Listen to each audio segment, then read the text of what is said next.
శ్రీకాకుళం జిల్లా ఉద్దానం ప్రాంతాన్ని పట్టిపీడిస్తున్న కిడ్నీ రోగాన్ని నయం చేసే ఘనత జగన్మోహన్ రెడ్డి సర్కార్కు దక్కుతుందని సిబిఐ మాజీ జేడీ వివి లక్ష్మీనారాయణ అన్నారు. శ్రీకాకుళంలో క్రాఫ్ట్ ఆఫ్ మిలిటరీ ఇంజనీరింగ్ సర్వీసెస్లో లెఫ్టినెంట్గా ఎంపికైన ఇద్దరు సిక్కోలు జిల్లా యువకులను ఆయన అభినందించారు. ఇండియన్ ఆర్మీ కాలింగ్ సెంటర్ ఆధ్వర్యంలో ఏర్పాటు చేసిన కార్యక్రమంలో జేడీ లక్ష్మీనారాయణ ముఖ్య అతిథిగా పాల్గొన్నారు. అనంతరం ఆయన మీడియాతో మాట్లాడుతూ త్రివిధ దళాల్లో శ్రీకాకుళం జిల్లా యువత పెద్ద సంఖ్యలో ఉన్నారన్నారు. ఉద్దానం ప్రాంతాన్ని కబలిస్తున్న కిడ్నీ భూతాన్ని తరిమి కొట్టే రోజు దగ్గరలోనే ఉండటం ఎంతో శుభ పరిణామమన్నారు.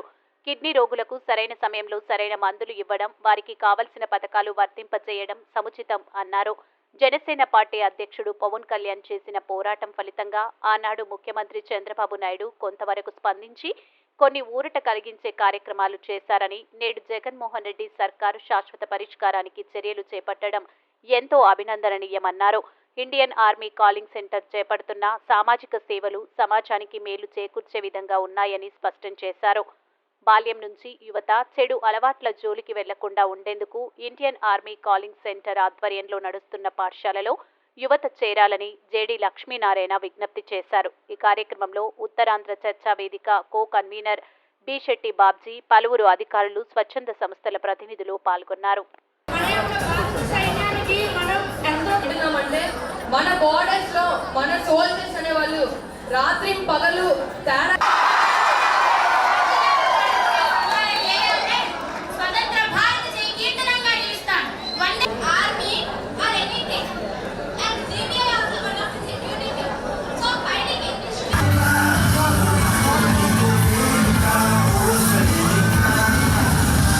ఏసీసీ ద్వారా లెఫ్టినెంట్ సంజీవరావు గారు ఆయన కూడా మనం ఆహ్వానం పలుకుతూ మీరందరూ నిశ్శబ్దంగా ఉంటే ఇప్పుడు ముఖ్య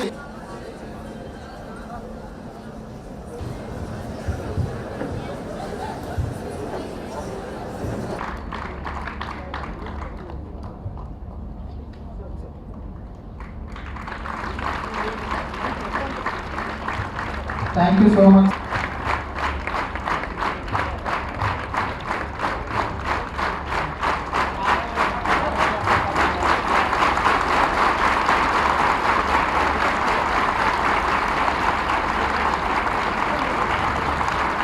అదేవిధంగా వక్త, సామాజిక వక్త బి శెట్టి బాబ్జీ గారిని కూడా